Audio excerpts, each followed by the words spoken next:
20वीं सदी के मशहूर लेखक जॉन फाउल्स ने दुनिया को 1969 में द फ्रेंच लिeutenant's वुमन जैसा तोहफा दिया। ये नॉवेल अपने नए किस्म के स्ट्रक्चर और सोचने पर मजबूर करने वाले थीम्स के लिए तुरंत क्लासिक बन गया। फाउल्स बड़ी खूबसूरती से रीडर्स को विक्टोरियन एरा में ले जाते हैं और प्यार, समाज की उम्मीदों और आजादी की तलाश की कॉम्प्लेक्सिटीज एक्सप्लोर करते हैं। कहानी विक्टोरियन इंग्लैंड के कोस्टल टाउन लाइम रेजिस में शुरू होती है।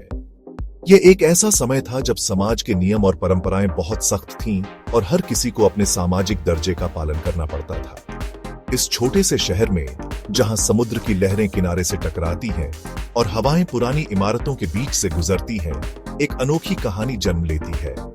चार्ल्स स्मिथसन, एक जेंटलमैन और एमेटर पैलियोंटोलॉजिस्ट, अपनी मंगेतर, प्यारी लेकिन ट्रेडिशनल अर्नेस्टीना फ्रीमैन के साथ रहते हैं। चार्ल्स एक जिज्ञासु और विद्वान व्यक्ति है जो अपने समय का अधिकांश हिस्सा प्राचीन जीवाश्मों की खोज में बिताते हैं। दूसरी ओर अर्नेस्टीना एक आदर्श विक्टोरियन महिला है जो समाज के नियमों का पालन करती है और अपने भविष्य के सपनों में खोई रहती है। उनकी सिंपल सी दुनिया में तब भूचाल आता है जब वो रहस्यमयी सैरा वुडरफ से मिलते हैं, जिसे एक फ्रेंच ऑफिसर द्वारा छोड़ दिए जाने के कारण द फ्रेंच लिeutenant's वुमन कहा जाता है। सैरा का अतीत दुखद और रहस्यमयी है और उसकी आंखों में एक गहरी उदासी छिपी हुई है।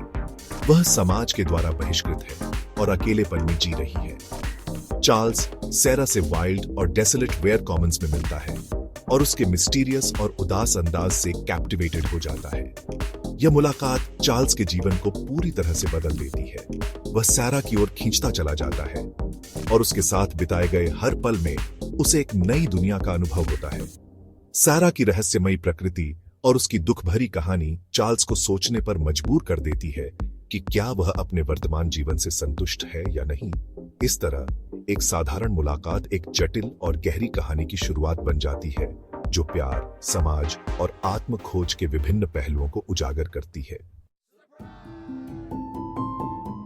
सैरा, जो सीक्रेट्स और स्कैंडल्स में घिरी हुई है, चार्ल्स के लिए अट्रैक्शन और रिपल्शन दोनों का कारण बनती है। वो एक आउटकास्ट है, समाज के किनारे रहने वाली एक औरत जिसको उसके पास्ट के लिए जज और कंडेम किया जाता है। चार्ल्स शुरू में उसके मिस्टीरियस नेचर से इंट्रीग्ड होता है, लेकिन धीरे धीरे उसकी अनकन्वेंशनल ब्यूटी और इंडिपेंडेंट स्पिरिट की तरफ खींचा चला जाता है, जो अर्नेस्टीना के कन्फॉर्मिटी से बिल्कुल अलग है। फाउल्स एक यूनिक ड्यूअल नैरेटिव स्ट्रक्चर इस्तेमाल करते हैं जो रीडर्स को एक अलग ही अनुभव देता है।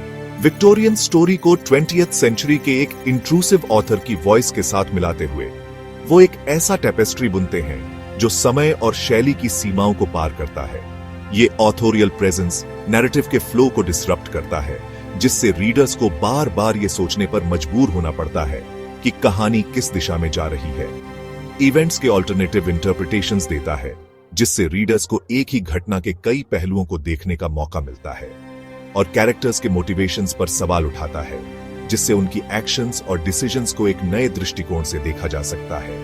ये पोस्ट मॉडर्न टेक्निक फिक्शन और रियलिटी के बीच की लाइंस को ब्लर कर देती है, जिससे रीडर्स को यह समझने में मुश्किल होती है कि क्या सच है और क्या कल्पना।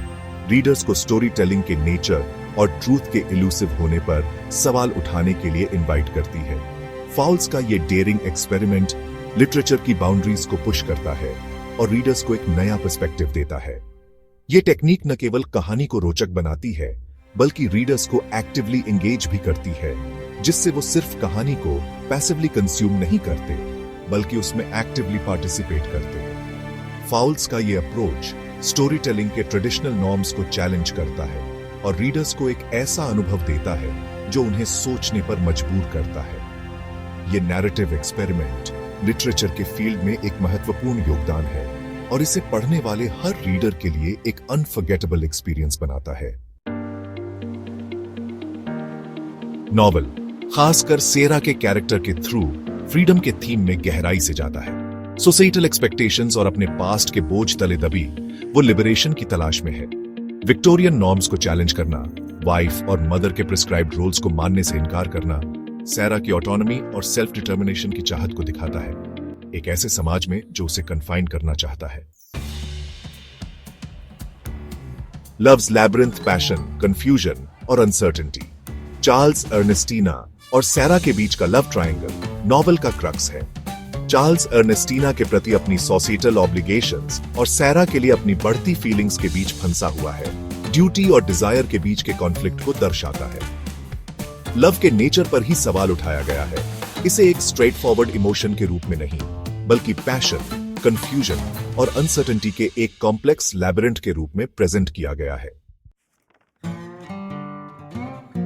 विक्टोरियन सोसाइटी शैकल्स और एक्सपेक्टेशंस। द फ्रेंच लिeutenant's वुमन विक्टोरियन सोसाइटी, खासकर उसके रिजिड क्लास सिस्टम और सफोकेटिंग मॉरल कोड की कड़ी आलोचना करती है। फाउल्स इंडिविजुअल्स, खासकर विमेन, पर लगे हिपोक्रेसी और कंस्ट्रेंट्स को एक्सपोज करते हैं, जो सोसाइटल नॉर्म्स से हटकर जीने की हिम्मत करती है।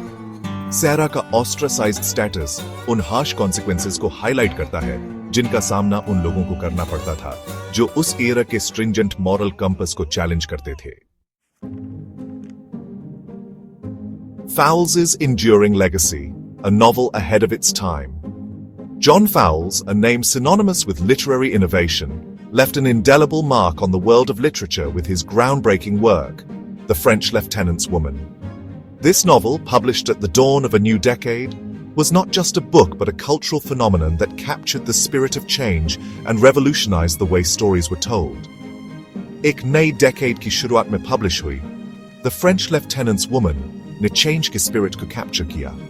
The 1960s and 70s were times of great social and cultural upheaval, and Fowles's novel mirrored this transformation. It was a period when traditional norms were being questioned and new ideas were taking root. The French Lieutenant's Woman embodied this spirit of change, challenging readers to think differently about love, freedom, and societal expectations. और traditional literature के conventions को challenge किया. Fowles's innovative approach to storytelling broke free from the constraints of conventional literature. He played with narrative structure, offering multiple endings and blending historical fiction with modernist techniques. This bold experimentation not only captivated readers, but also paved the way for future writers to explore new narrative possibilities.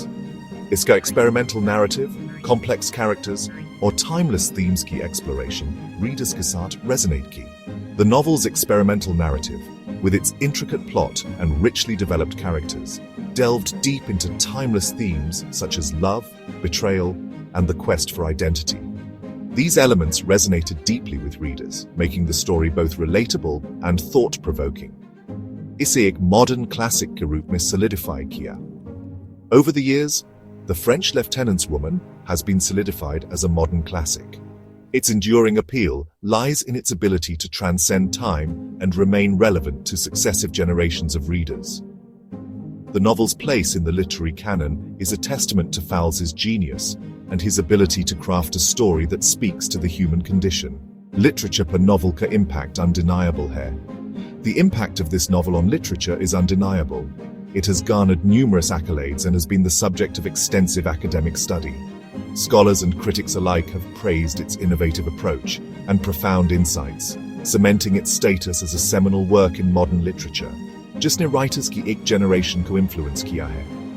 The novel has influenced an entire generation of writers, inspiring them to push the boundaries of storytelling and explore new creative horizons.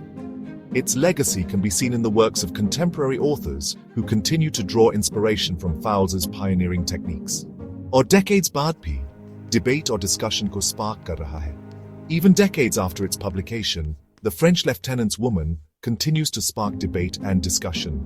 Its themes and narrative techniques remain subjects of fascination and analysis, ensuring that Fowles's masterpiece will be remembered and celebrated for generations to come.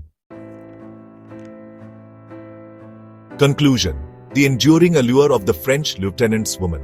John fowls की masterpiece सिर्फ एक love story नहीं है, ये human condition की एक profound exploration है. Freedom, love, societal constraints और ह्यूमन रिलेशनशिप्स की कॉम्प्लेक्सिटीज की. इसकी एक्सप्लोरेशन आज भी रीडर्स के साथ रेजोनेट करती है. द फ्रेंच लिeutenant's वुमन एक टाइमलेस क्लासिक बनी हुई है. टाइम के साथ साथ कैप्टिवेट और प्रोवोक करने की इसकी पावर कम नहीं हुई है.